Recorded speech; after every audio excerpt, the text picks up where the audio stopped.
नमस्कार, मैं हूं आपके साथ सोनिया चौहान। अमर छत्तीसगढ़ में आप सभी का स्वागत है। रुक करते हैं खबरों की ओर।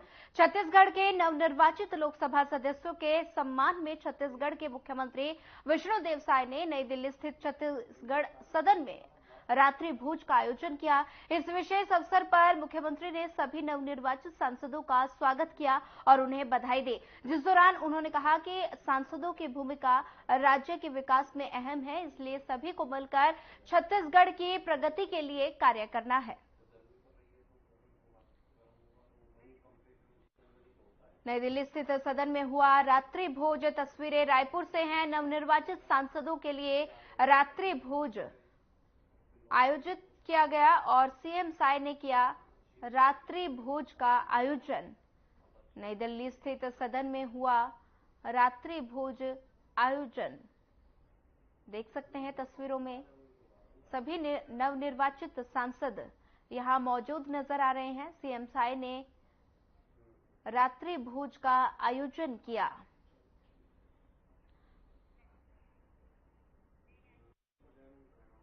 बीजेपी प्रदेश कार्यालय कुशाभाऊ ठाकरे परिसर में बैठक का आयोजन किया गया। बीजेपी प्रदेश उपाध्यक्ष और चुनाव प्रबंधन समिति के प्रदेश संयोजक शिव रतन शर्मा ने चुनाव प्रबंधन समिति के सभा पदाधिकारियों और साथ ही सदस्यों को लोकसभा चुनाव में शानदार सफलता के लिए बधाई दी और साथ ही चुनाव प्रबंधन समिति के प्रदेश संयोजक ने कहा कि इस चुनाव में जातिवाद भी नहीं दिखा और ये चुनाव जातिवाद की बजाय राष्ट्रवाद प्रमुख विषय पर रहा।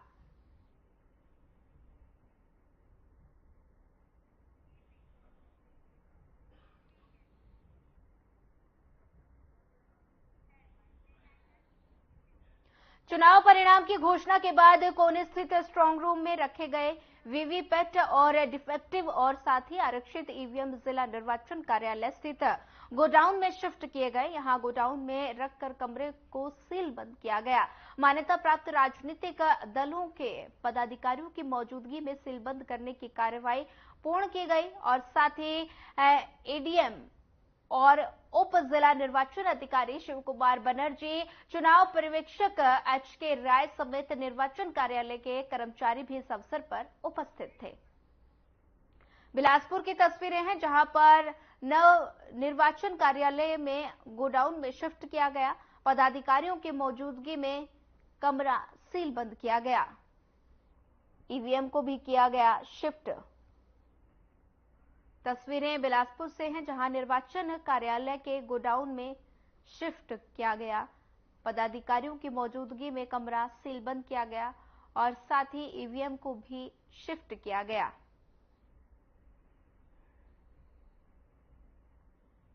निर्वाचन कार्यालय के गोडाउन में शिफ्ट किया गया। पदाधिकारियों की मौजूदगी में कमरा सीलबंद।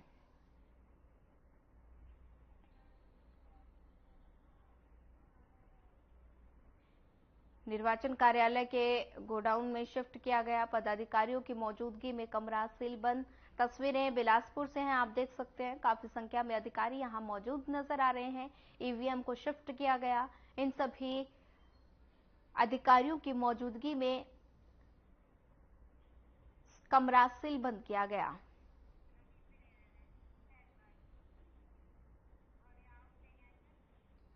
मुख्यमंत्री और नगरीय प्रशासन विभाग के सचिव डॉक्टर बसवराजू एस और कलेक्टर डॉक्टर गौरव कुमार सिंह ने तालाबों का निरीक्षण किया।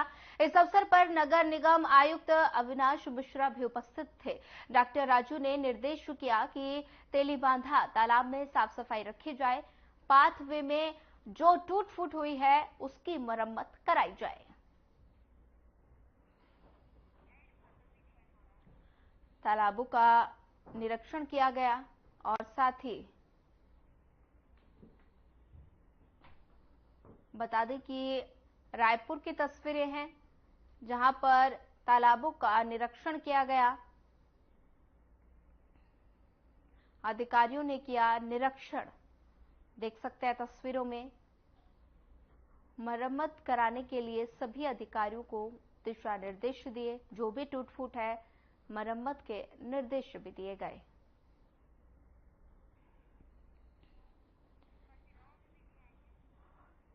रायपुर की तस्वीरें हैं। मरम्मत के निर्देश दिए गए। तालाबों का निरीक्षण किया गया। सभी अधिकारियों को टूट फूट के और साथ ही मरम्मत के निर्देश दिए गए। तस्वीरें रायपुर से हैं। अधिकारियों ने निरीक्षण किया, तालाब का निरीक्षण किया और साथ ही तालाब में जो भी टूट फूट है, मरम्मत का जो भी कार्य है, उसे पूर्ण करने के लिए जल्द से जल्द अधिकारियों को निर्देश दिए गए। मरम्मत करने के निर्देश दिए गए। तालाबों का निरीक्षण किया गया। रायपुर की तस्वीरें हैं जहां पर अधिकारियों ने निरीक्षण किया और साथ ही सभी अधिकारियों ने जो भी मौके पर टूट फूट मिली या मरम्मत का जो भी कार्य है उसे जल्द ही पूर्ण करने के लिए अधिकारियों को निर्देश दिए। मरम्मत करने के निर्देश दिए। तस्वीरें रायपुर से हैं जहां पर तालाबों का निरीक्षण किया गया और साथ ही जो भी टूट फूट हुई है तालाबों में और साथ ही जो भी कार्य मरम्मत करने वाले हैं उनको तुरंत पूर्ण करने के अधिकारियों को निर्देश दिए गए। रायपुर की तस्वीरें हैं जहां पर अधिकारियों ने तालाबों का निरीक्षण किया।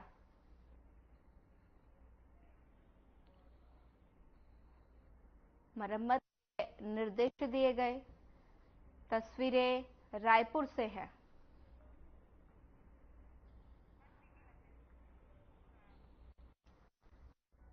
रायपुर की तस्वीरें हैं जहां पर अधिकारियों ने तालाब का निरीक्षण किया और साथ ही सभी अधिकारियों को टूट फूट और मरम्मत करने के निर्देश दिए।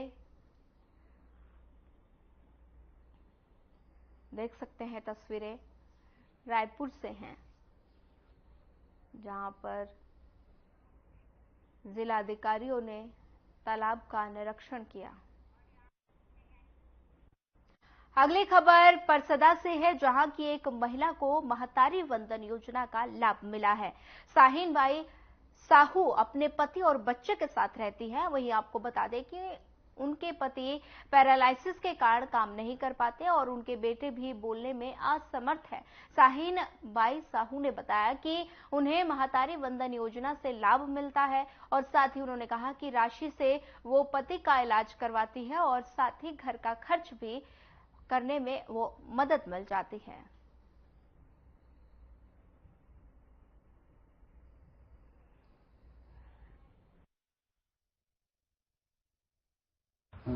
मोर साहिन ना है पेट पर सदा मरे था और पैसा आए दिन मिलते पहले मोर बसैया मोर बेटा तो कोंदा बौरा है और वो बढ़िया देख काम हाथ हो गए काम हाथ मोर है। हाँ तो वही सूजी पानी लाते तब सूजी पानी दवाता हूँ।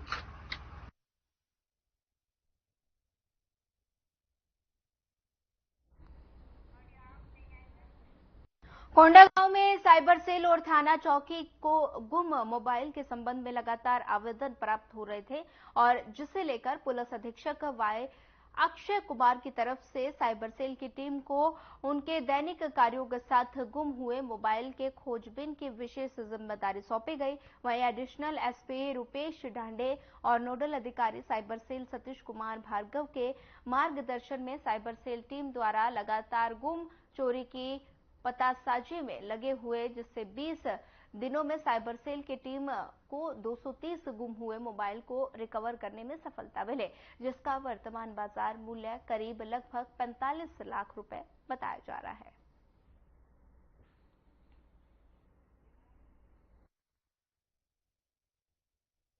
आज आप देख रहे हैं लगभग 250 मोबाइल जो गुम हुआ मोबाइल उनको हम रिकवर किए हैं। हमारा साइबर सेल का स्टाफ बहुत अच्छा काम किया है और थाना का स्टाफ भी बहुत अच्छा काम किया।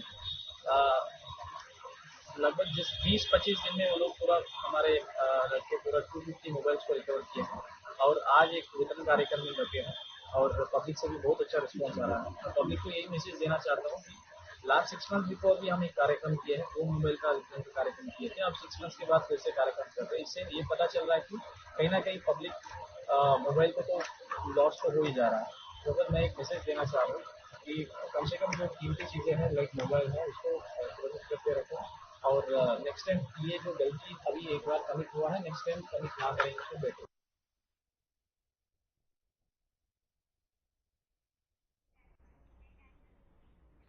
किरंदुल बचेली में एनएमडीसी परियोजना के अंतर्गत 10 मंजिला रिहायशी इमारत का निर्माण कराया जा रहा है, जिसकी जिम्मेदारी मुंबई के कल्पतरु प्रोजेक्ट इंटरनेशनल लिमिटेड को दी गई थी।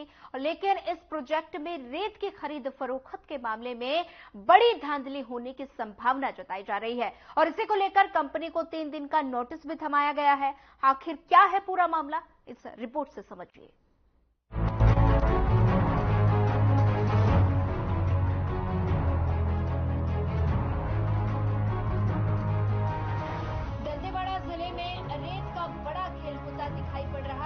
भ्रष्टाचार के जालसाज जनता के पैसे से यूथ की जेबों को भरते नजर आ रहे हैं। दरअसल मामला एनएमडीसी परियोजना के अंतर्गत 10वीं मंजिल बिल्डिंग निर्माण का है, जिनकी जिम्मेदारी कल्पतरु प्रोजेक्ट इंटरनेशनल लिमिटेड मुंबई को दी गई है, जिसमें रेत की लागत को लेकर जिस तरह के आंकड़े दिए जा रहे हैं, उससे साफ मालूम होता है कि किस तरह बिल्डिंग निर्माण की आड़ में भ्रष्टाचार का कारोबार खेला जा रहा है। जानकारी के मुताबिक 10 मंजिला इमारत में उपयोग किए जा रहा रेत सरकार के रॉयल्टी के बिना ही खरीदी जा रही है। कल्पतरु ने अब तक 10 मंजिल 4 इमारतें तैयार की है, अभी 6 इमारतें और बाकी हैं। ऐसे में अंदाजा लगाया जा सकता है कि इतने बड़े बड़े 10 मंजिला इमारत में कितनी रेत उपयोग की गई होगी। इस पूरे मामले में शिकायत मिलने पर आए माइनिंग अधिकारी को कंपनी के गोदाम में रखे रेत की जांच की तो पाया गया कि अब तक कंपनी ने 256 वैध रॉयल्टी पर्ची दी गई है। फिलहाल कंपनी को 3 दिन का नोटिस थमाया गया है। रेत डेली कितना आ रहा है? कितनी गाड़ी आ रही होगी? जो रेत आ रहा है वो डेली कितनी गाड़ी आ रही है? कौन देखता है रेत का काम? स्टोर बोलने से कौन है वहाँ?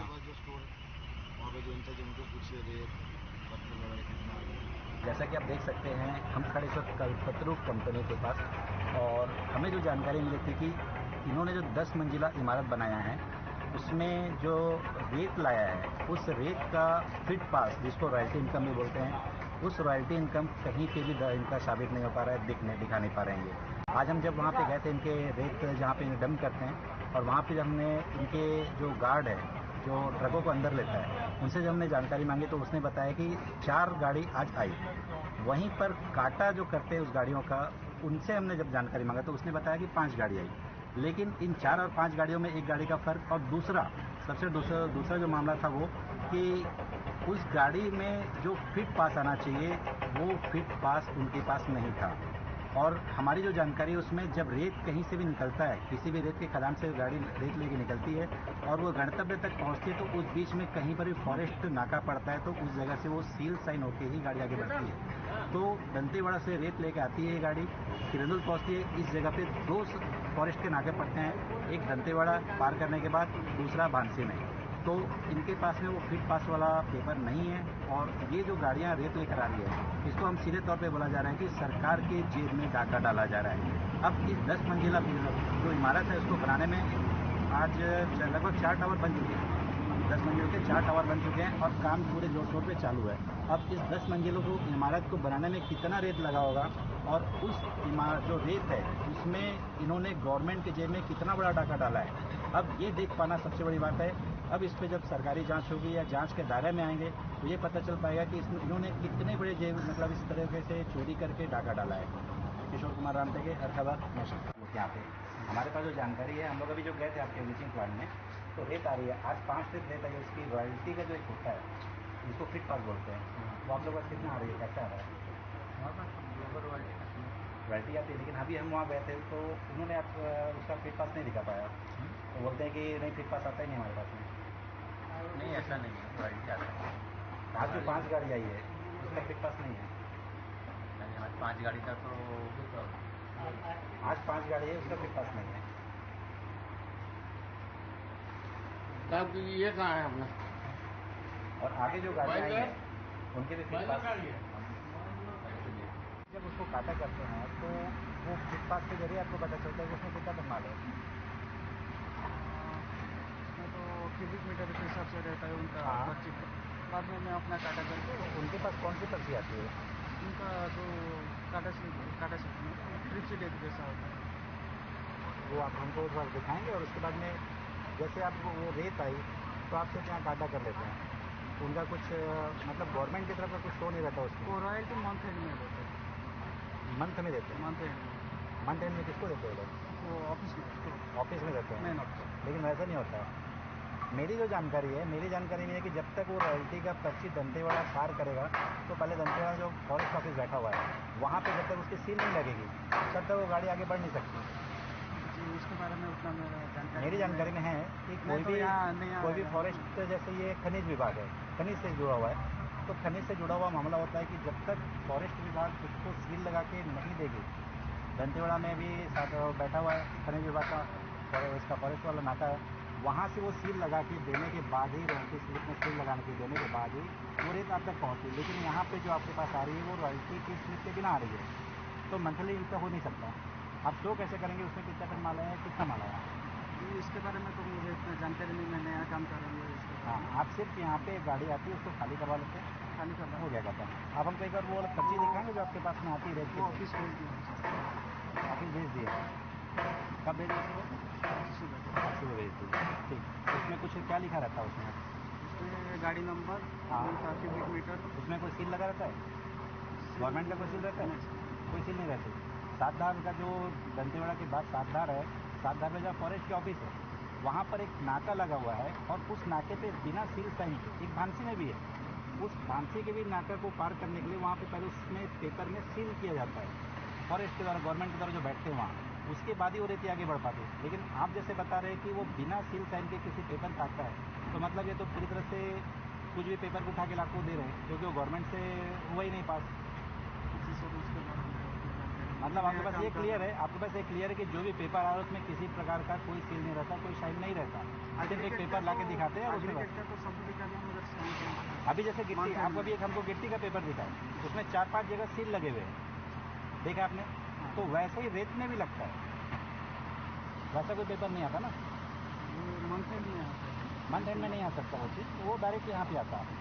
जब ड्राइवर उसको लेके निकलता है, रेत वहाँ से लेके निकलेगा तो वो ऑन रोड के लिए रहता है, वो कहीं भी उसको अगर चेक करेगा तो पेपर दिखाएगा, लेकिन वो पेपर आप तक आना चाहिए, नहीं आ रहा है, तो उसमें आप क्या बताएंगे? अभी मेरे को आप एक बताएंगे, जैसे आज आपके यहाँ पे 5 गाड़ी बालू आई है, रेती आया है, उसकी रॉयल्टी देते हैं? फिट पास होता है वो देते हैं? वो कहाँ है फिट पास का पर्ची? रहता है मेरे पास, आता है किसके पास? हम लोग का बिल सबमिट होता है तो वो लोग इकट्ठा करके देते हैं। अभी जैसे आज 5 गाड़ी आई तो उसकी रॉयल्टी बिल जो होगी वो कहाँ है अभी? अभी तो नहीं, वो जब बिल देंगे उसके साथ देंगे। कब देंगे वो बिल? वो हर 15 दिन पे देते हैं। आपको मैं एक चीज़ जानकारी देना चाहूँगा, अब इतनी बजे 10 मंजिला बिल्डिंग बनाए हैं, जी सर। कोई भी गाड़ी ऐसे, सबसे पहले तो मेरे को ये बताओ कि जो रेती आ रही है, अभी बालू आ रहा है, वो कहाँ से आ रहा है? सर तो एग्रीगेट बालू सब आता है, तो कहाँ से आ रहा है? मैंने, मेरा सवाल सीधा सीधा है कि अभी जो बालू आ रहा है वो कहाँ से आ रहा है? वेंडर बताया, वेंडर वो तो कहाँ से आ रहा है?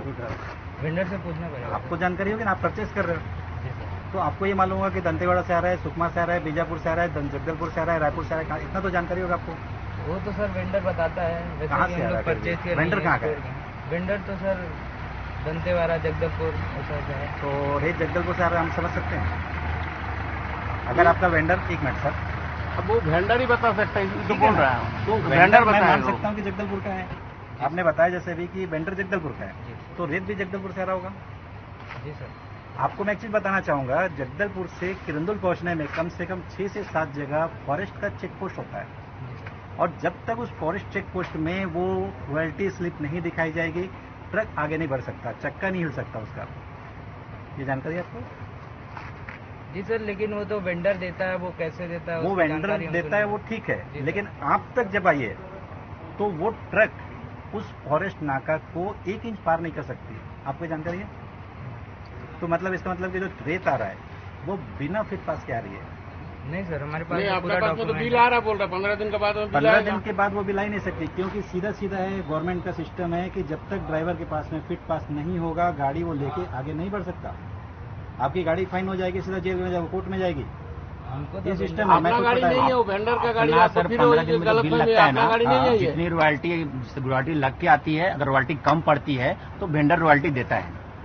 वेंडर, मैं अभी सीधा सीधा पूछा वेंडर क्या करता है वो मेरे को नहीं मालूम। तो हम लोग को कहना है सीधा सीधा कि जब वो गाड़ी चलती है, चाहे जगदलपुर से चले दंतेवाड़ा से चले, तो फॉरेस्ट नाका जब पार करती है तो उस समय उसको वो चीज वहाँ दिखाना पड़ता है और सील लगवाना पड़ता है। वो तो इसको कैसे पता होगा? तो वेंडर को बढ़िया बता पाएगा, वेंडर बता पाएगा, हम लोग कैसे पता होगा?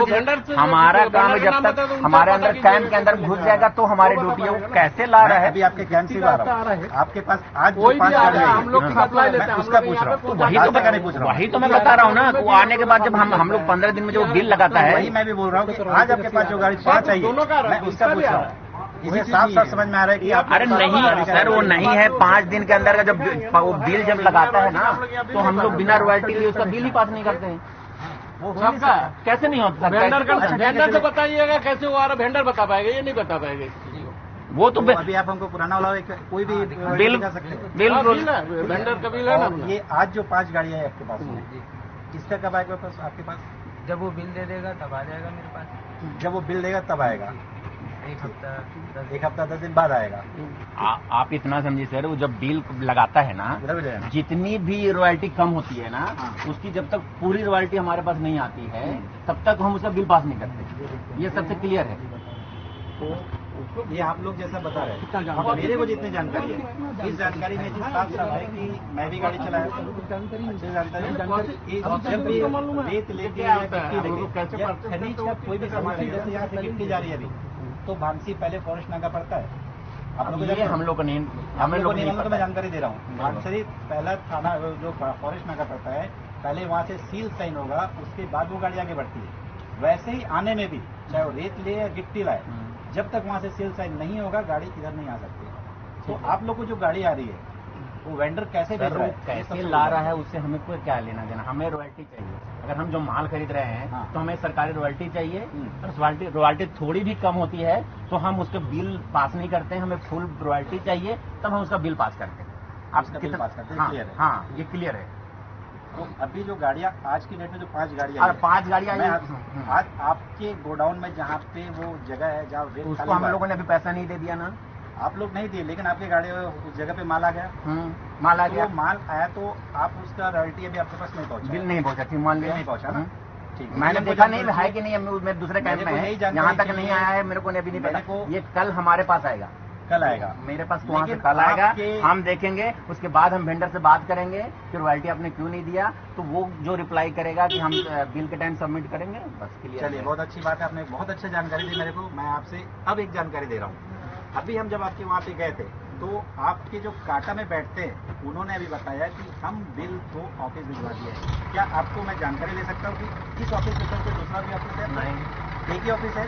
अगर बिल वहाँ से निकले तो सीधा यहीं पे आएगा? जरूरी नहीं, अभी तो स्टाफ आएगा तब तो आएगा। अभी तो स्टाफ, लेकिन आपका जो स्टाफ था वो बोला है कि हमने वहाँ भिजवा दिया। सर, वो किसी बंदे से भेजता है तो बंदा हो सके वो डायरेक्ट रूम पर चला गया होगा, वो सुबह ला के देगा। वो हमारे पास सुबह ही आता है, वो जरूर कांटा वाला भेज देता है, हमारे पास सुबह ही आता है। सुबह आता है। सुबह कब तक आता है? लगभग जब 9 बजे लोग पंचिंग करने आते हैं, 9 बजे पंचिंग करने। सर, आपके यहाँ जो स्टाफ वहाँ पे कांटे में बैठते हैं वो बोले प्रजापति जी कौन है? आप हैं? आपसे कांटेक्ट हुआ है, आपको सवेरे बिल दे चुके हैं। वो खुद बोला, और आपके फोन कॉल रिकॉर्ड्स का उसका ना भी स्क्रीनशॉट उसने मुझे दिया है, अब भी जस्ट आधे घंटे पहले। वो कल का आया है मेरे पास, है ना? कल का रॉयल्टी देख लीजिए, आया है। बिल्कुल दिखा देंगे। एनएमडीसी परियोजना में हुई धांधली बताती है कि क्यों हमारे देश में किसी भी सरकारी योजना का लाभ जनता तक नहीं पहुंच पाता, क्योंकि जगह जगह पर भ्रष्टाचार की प्रतिमूर्ति बने भ्रष्ट लोग अपने निजी स्वार्थ के लिए सरकारी पैसों का दमन करते हैं। और इस तरह के मामलों में शासन प्रशासन को चाहिए कि वे तुरंत कार्रवाई करें और ऐसे भ्रष्टाचारियों को उनकी सही जगह दिखाएं। Bureau report.